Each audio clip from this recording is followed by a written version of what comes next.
When I was starting to play chess, I lost more games than everyone. Like if you take up all the games that you've lost, every single person in the class, and then add up that total number, you guys aren't even close to me. I lost more games than all of you combined. And many, many, many times, my losses came in the opening, okay? In the opening, I did things wrong, and I ended up getting checkmated. And one of the reasons that I lost so many games in the opening is because I didn't protect my king. I was thinking about whatever it was that I was thinking about, and I didn't protect my king. Later, much later, after I had lost so many games, I learned to castle. I learned to respect my king and get my king out of the way. So I learned to castle. I love to build a fortress. That is when you fianchetto your bishop and put your king behind the bishop. That was my favorite setup. And guess what? When I learned to do that, I didn't lose any more in 10 moves or 15. I lost in 20, and 25, and 30. So I lasted a lot longer when I learned to protect my king. Then when I got even better and better and better, I started to see tactics. You know, I like the pin, and I like the knight fork, and I like the skewer and the double attack and the discover check. Oh, that discover check, man, that was one of my favorites. And I learned that tactics are like little tools, like a screw. And there's a tactic, and that you could put all of these tactics together, one after the other, and they become a combination, a forced sequence of moves. Now we're talking really good, okay? And I was amazed at how many combinations there were. It just seemed like there was just 1, 10, 100, 300, 1,000, even more, and I made a combination book. I had a little scrapbook, and if I saw a nice puzzle or something from a newspaper, I cut it out and I put it in my little combination booklet. And one of the coolest combinations I ever learned, this is great, is Legal's Mate. How many of you have heard of Legal's Mate? Wow, I'm impressed. You guys are pretty experienced players if you know Legal's Mate. And this, I thought, was a crime. A crime. Can you imagine? I learned Legal's Mate. I memorized Legal's Mate. I know it inside and out. And do you know nobody's fallen for it? I've never ever in my life gotten a chance to play Legal's Mate against an opponent. I mean, how rotten is that? I know it. I studied it. And nobody ever fell for it. But it's still fun to know it, okay? Even though you'll probably, like me, in my whole career, nobody's ever let me give Legal's Mate. This is Legal's Mate, and I just think it's the coolest thing in the entire world. And it goes like this. So far, White's done pretty normal. He's developed his pieces. And Black pins the knight to the queen. And so it goes pretty well. And now Black makes a really bad move. The only way the Legal's Mate could possibly work is if Black doesn't know what he's doing. Well, that meant me, by the way. Okay, I mean, you know, Black doesn't know what he's doing. Black should develop his knight. He should develop this knight, he could develop his bishop, he could do a lot of good moves, but black doesn't pay attention to what's going on. Black plays a poor move. He just makes a pass instead of developing his pieces. So he violates the laws of strategy, of opening strategy. Now in this exact situation, my chess coach, Jeffrey Parsons, said to me, well, what should white do? What should white do? And so I thought for a moment, and I said, I showed my understanding. I said, I should attack this bishop. I should go here and attack his bishop. And he said, very good. What other move should white do? And I thought, and I was trying to remember all of the principles, and I said, castles. I put my king in safety. I'll castle. And my teacher said, very, very good. Is there any other move that you could make? Young man, I know you probably know it. Knight takes e5. So this was wild to my eyes. Knight takes e5.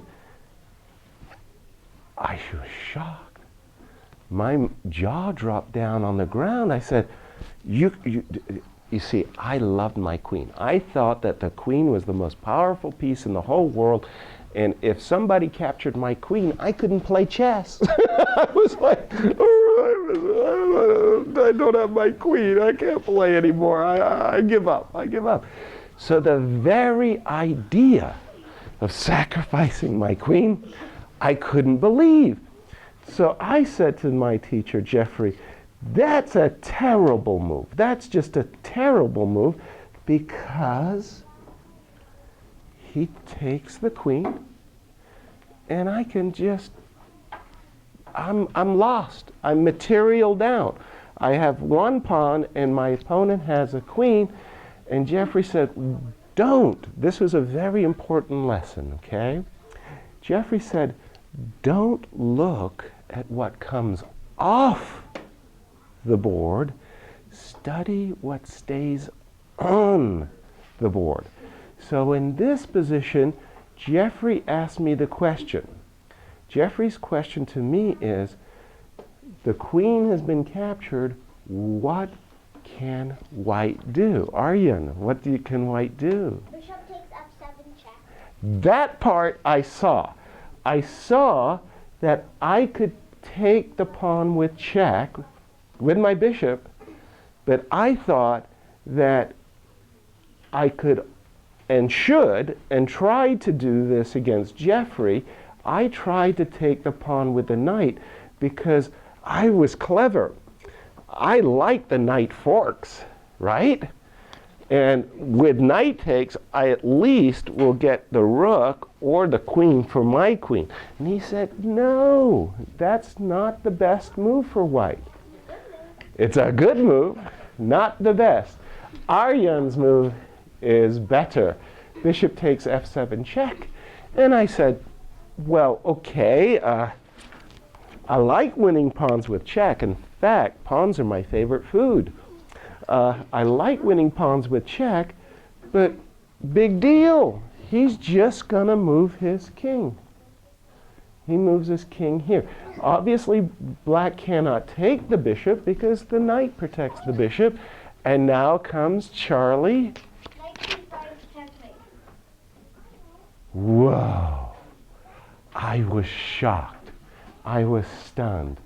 Knight d5 checkmate, and this is Legal's mate. And I couldn't believe it. I lost my queen, and in the middle of the board, the black king is checkmated.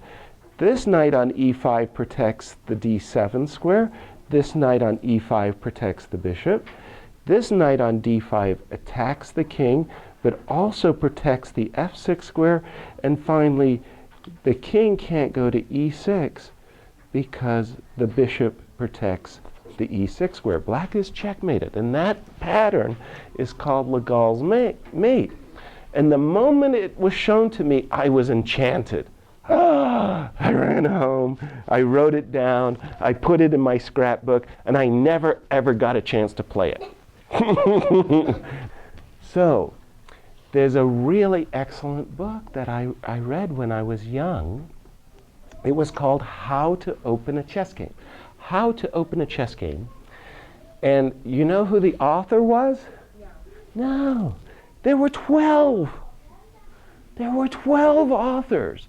Grandmaster Bent Larson, Grandmaster Larry Evans, Grandmaster Lajos Portish, from all over the world. The very, very best grandmasters wrote their ideas down on what you should do in the opening. And I read this book very carefully, and you know what?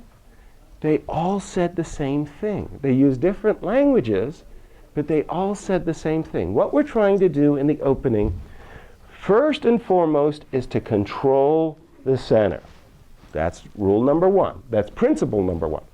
Principle number two is we're trying to find good squares for our pieces. We want to develop our pieces on good squares. And principle number three is? Castle. Pretty good. What would you say, young lady? Castle. Okay, what would you say? Defend the king. Safe king. You want a safe king. And castles helps us get a safe king. Okay. This is a kind of a moment for you to ask me a kind of a questions and answers. So when I was a kid, I was always getting into trouble in the openings because I was violating some principles. Every one of you here has lost a game right out of the opening. I know you have because you're just following in my footsteps, and I trailblazed all kinds of defeats. I mean, I've done everything wrong. So for you, if you think about your troubles that you have in the opening, and if you could ask a grandmaster a question about the openings and why you're having trouble, now is a very good time. Anybody have a question for me about their openings? Right? This is what we call the classical center. Move in behind those.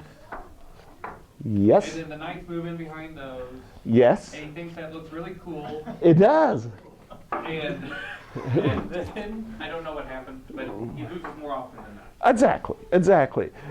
So what you've described is actually pretty perfect because we start to find setups that we like very much.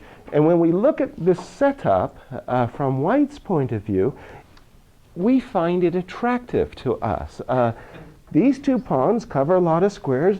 The bishops are nicely placed behind the pawns. The knights are nicely placed behind the bishops. Probably we're going to put our king over here, maybe over onto the queen side, but we're going to castle.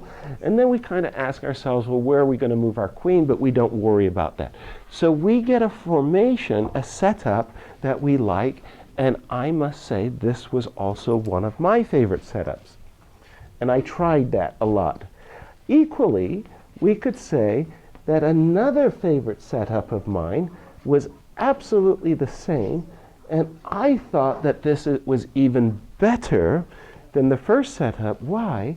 Because when our knights were on d2 and e2, our queen didn't have much room to move. Now with our knights on c3 and f3, at least we have something like this, and then I put my king on the king side, and now I'm really, really happy, okay? Another formation that I really, really, really liked for White was this kind of formation. So we had the two pawns here, the bishops outside of the pawns, but in my mind I had this idea like I had a pincher kind of maneuver. I like the bishops here because one of the things that my opponents always let me do, I mean, it was like a magnet for me. For some reason, I was really successful in terms of capturing my opponent's rook. Yes! They always fell for that. They let me come out here with the knight, my bishop would go there, my knight, and bang, I get the rook. So this, for me, was one of my more successful formations. And I like these types of things, so in my mind, I was creating these formations. It was really, really, really rotten when my opponents didn't let me do it. I mean, I was like, I know what I want, but they would move in such a way, and I didn't know if it was because they were clever, like they had seen me, they know that they got to stop me kind of thing, or they were just lucky. Most of the time, they were clever. But that formation with the bishops and the knights. Later, much later, I began to respect, very, very, very much so, and I would build a fortress. Instead of putting this bishop on d3 or on c4, I began to realize that according to my statistical count, when I lost much longer games when I had built a fortress for my king, right? Like, I mean, instead of losing in 5 moves or 10 moves or 15 moves, I'd lose in 30, 40, and 50.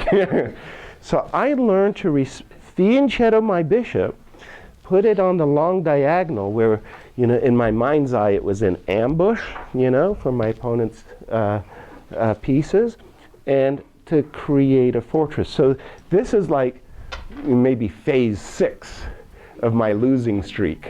You know? I mean, I still had to learn all the bad formations.